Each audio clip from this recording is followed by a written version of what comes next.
So we're going to start on the light heavyweight division. Just a little bit of information. So although there is 8 of the classic divisions in boxing, the light heavy category took a long time to become established. It was the brainchild of Chicago newspaperman Lou Hausman, who steered his own protege, Jack Root, to a title in 1903. The weight limit fluctuated from £165 to £170 before settling at the present, which is £175. Before the introduction of the cruiserweight class, which I've just done, it was seen as a launch pad for the heavyweight division. But although light heavy champions like Capontier, who actually fought in heavyweight division, but light heavy and heavy as well, against Jack Dempsey, heavy, and then Tommy Lugren, who fought light heavy, great old counter puncher, but he fought Primo Carnera at heavyweight.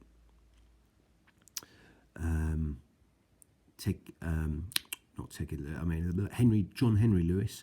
We ended up fighting Joe Louis at heavyweight in his later years. Billy Conn, who stepped up, also fought Joe Louis. Gus Lesnovich, Joey Maxime, Archie Moore, who fought untold people at heavyweight. Ninel Valdes, he fought among Muhammad Ali, Floyd Patterson, and Rocky Marciano. Bob Foster also. He didn't carry his punch up. Bob Foster ended up fighting Fraser and Ali and getting beaten quite soundly, but not as some sort of carry it up and some don't. Michael Spinks did all right, beat Larry Holmes twice.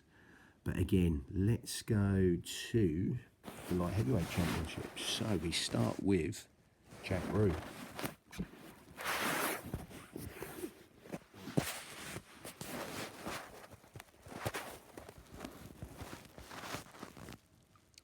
So Jack Root v Kid McCoy.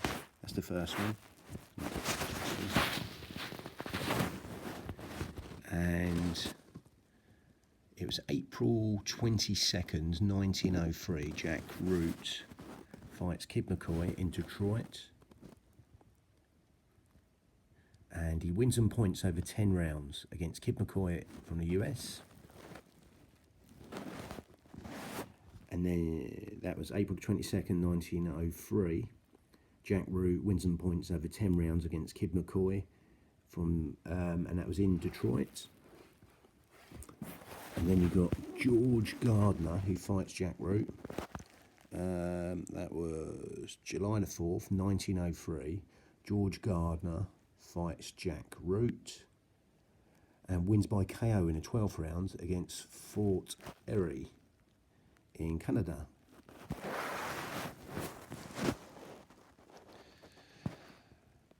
So we got November the 25th,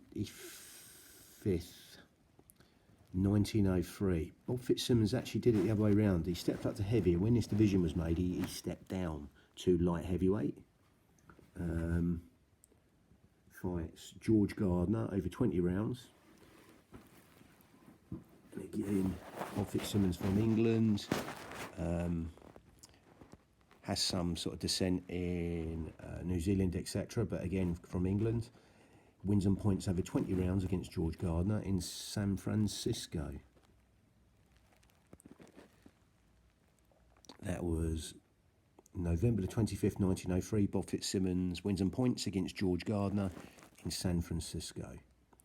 So we got December the 20th, 1905. Philadelphia Jack O'Brien, who also would go up to heavy, fighting Jack Johnson and Tommy Burns, etc. Wins by KO in the 13th round against our own Bob Fitzsimmons. That was December the 20th, 1905. Philadelphia Jack O'Brien wins by KO in the 13th round against Bob Fitzsimmons. And was in San Francisco.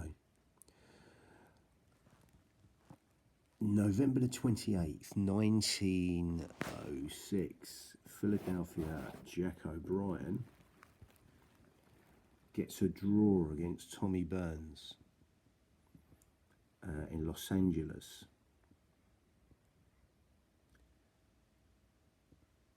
The title fell into disuse for 5 years though after that. And then May the 28th, 1912, Jack Dillon, the Giant Slayer, Jack Dillon wins by KO against Hugo Kelly in the third round from the US in Indianapolis. April the 14th, 1914, Jack Dillon wins and points over 12 rounds against Batlin Levinsky from the US in Butte. April the 28th, 1914, Jack Dillon wins and points over 10 rounds against Al Norton from the US in Kansas City. June the 15th, 1914, Jack Dillon wins on points over 12 rounds against Bob Mohar in from the US in Butte. July the 3rd, 1914, Jack Dillon wins and points over 10 rounds against Sailor Petrosky from the US in Kansas City.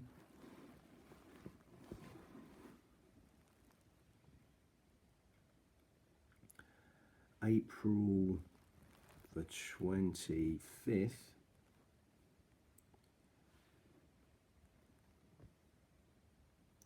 (1916), Jack Dillon wins and points over Batlin Levinsky over 15 rounds in Kansas City. October the 24th, 1916, Batlin Levinsky wins and points over 12 rounds against Jack Dillon in Boston, Massachusetts.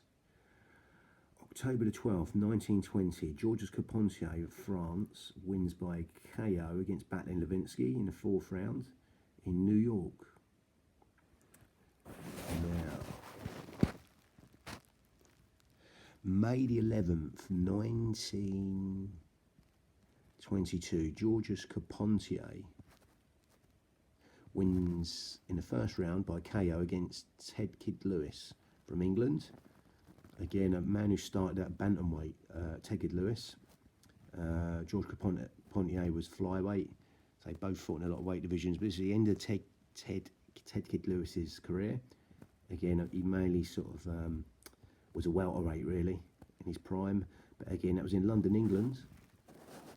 And he had many bouts with Jack Britton, did Ted Kid Lewis, in the welterweights. One of the highest ever for someone to fight someone X amount of times.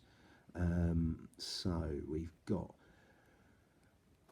September the 24th, 1922, Batlin Siki from Senegal wins by KO in the sixth round, cut the deal short. That was in Paris, France, against Georges Carpentier. So Batlin Siki beats Georges Carpentier in his own country. In the sixth round, he cuts the deal short and wins in the sixth round. Now, March the 17th, 1923, Mike McTeague from Ireland wins and points over 20 rounds against Batlin Siki in Dublin, Ireland. And there was a civil war going on outside the stadium. You could hear gunfire in the background as that fight was commencing. Lovely. So, October the 4th, 1923, Mike McTeague drew against Young Striblin from the US. That's October the 4th, 1923, Mike McTeague drew over 10 rounds against Young Striblin, a man who had many, many fights. Young Striblin Used to tour a lot, doing exhibitions also. But again, he ended up, he fought in a lot of weight divisions also. That was in Columbus, Ohio. Yeah, he'd end up losing to Max Smelling later on for the heavy title. And again, we got May the 30th, 1925, Paul Berlenbach, who was also Olympic wrestler, also in Olympics. I think he medalled in the Olympics also.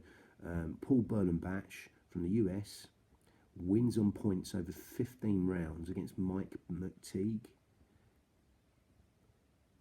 And that was in New York. September 11th, 1925, Paul Berlenbach wins in the 11th round. Referee stops the fight. 11th round against Jimmy Slattery from the US in New York.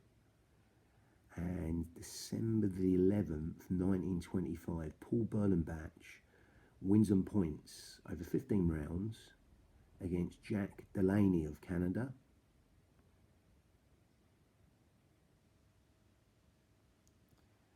And that was in New York.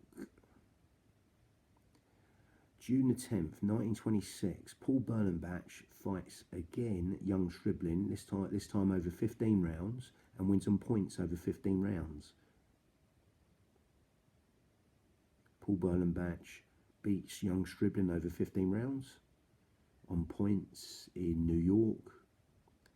And July the 16th, 1926, Jack Delaney, just been through that one actually, he beats Paul, no I haven't. July the 16th, 1926, Jack Delaney wins on points over 15 rounds against Paul Berlenbach in Brooklyn, New York. December the 10th, 1926, Jack Delaney wins by KO in the 3rd round against the Jamaica Kid from the US.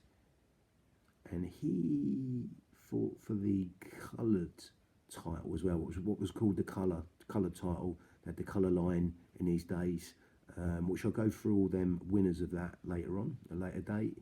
But this was a 3rd round KO by Jack Delaney against Jamaica Kid. And that was in Waterbury, lovely, yeah, in the US. June 27th, Jack Delaney relinquishes the title to box at heavyweight. So August the 30th, 1927, Jimmy Slattery wins on points against Maxie Rosenblum. Again, he was a who's who of boxing. He had so many fights. Maxie Rosenblum, Slapsy Maxie, wins on points over 10 rounds against Maxie Rosenblum. You'll see him a lot. That was in Hartford, Connecticut. That was for the NBA title, which would be later on the WBA title, further down the line in the lineage.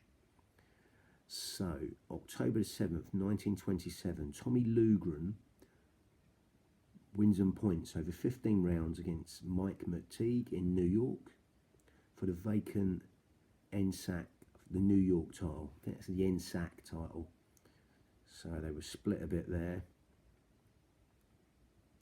And Tommy Lugren used to train with a sort of gramophone, and he'd know it would be exactly 3 minutes with the songs on there, and he'd end up just training to that, knowing the time. So it basically, when he was fighting rounds, he'd end up straight back in his own corner, right at the end of the round. He could time it to precision, because he used to have a gramophone with songs about 3 minutes long. But again, very clever old fighter, Tommy Lugren. But again, let's go. December the 12th, 1927, Tommy Lugren wins on points against Jimmy Slattery in New York. Over 15 rounds on points over Jimmy Slattery for the undisputed title. So it's sort of unified there, them two. Lovely. I'm going to leave it there. Bang.